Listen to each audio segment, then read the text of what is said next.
Welcome to the Adding Color and Discussion about Glazes tutorial. By now you may have completed one of your projects, whether that is a gnome or a hanging planter or a dish or the llama dish. And we'll be posting more projects. Either way, no matter what, this video on how to apply color will apply to every project. So let's get going.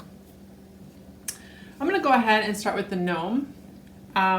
One discussion we want to have is the clay that was included with your project is a white stoneware. So even if it looks a little gray right now, it will fire to be a white color. With that said, I'm still going to take my white container of Underglaze and I'm going to apply a little bit of white to the beard to make it pop even brighter. And I'm actually going to allow the clay color to act as that natural skin tone. It'll just be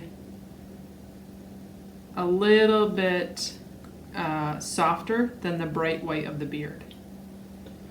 And I want you to notice how I'm applying this. I'm not applying it so that it's thin. I'm applying it so there you can see it's thin, and then where I'm kind of liberally applying it, you can see where it's a little thicker. Some underglazes have a little thinner opacity, so I'm just being really generous here. I let my pieces dry quite a bit before I applied these underglazes, so you can see that they themselves are drying a little faster. If you're trying to apply these to a little bit wetter clay, you may have to wait between coats. I applied this pretty liberally, so I'm happy with that. I don't feel like I need to go back and apply a second coat, but when we talk about other pieces, or maybe even the hat, I'll show you why that might be important. When you are done with the color, you can just rinse your brush out in the water, little water dish, little water cup, and then I'm going to just close up this one. And I have picked a couple of different blues, a chartreuse and a turquoise here to apply to the hat. Okay, so I've just rinsed out my brush in some water, and I'm going to go ahead and start to apply this blue. And what I want you to see here is when you're applying it, it can be a little thin, which means later you might want to come back in and do a second coat. And that is about as easy as it gets with applying underglaze. Fill in these. Now sometimes people ask, well wait, it's covering up my texture. Don't worry, your texture will show up later. It's the glazes do soften and you'll be alright. I'm actually going to do the underside of this hat a little bit, the rim. Okay, so this is how I would apply underglaze to my my gnome. Just to be clear here, these colors will brighten and intensify during the firing, and your piece will be glazed in a complete clear glaze to give it that nice, shiny, sealed, glassy coating on it. So this is not the final stage at all. Once you turn this back into us, we have our duty as well. After your piece is completed, as it gets drier, it gets more fragile. Okay, so with that in mind, you want to make sure that you can keep this a little bit moist, or just be really, really careful with it as you handle it once it's dry. Just want to point that out.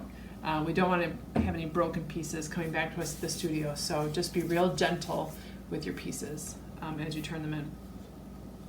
So with regard to your planter, a lot of times people will leave the rim unglazed so that we can fire it in the kiln like this, where we can coat the entire bottom with glaze in the bottom. So with that in mind, I can apply color all the way down to the edge, and then this will be the white rough clay, just that piece, so it doesn't stick to the kiln shelf, and then I can apply color top to bottom here. Okay, so that's one way you might want to think about this. Now, if you have a planter or a dish and you're thinking, I just want it all of this one great color, you do not have to apply underglaze. You could choose to apply a glaze. And what that means is instead of painting your piece at all, or maybe you're going to paint your piece and then still apply a glaze on top of it. We have house glazes in the studio.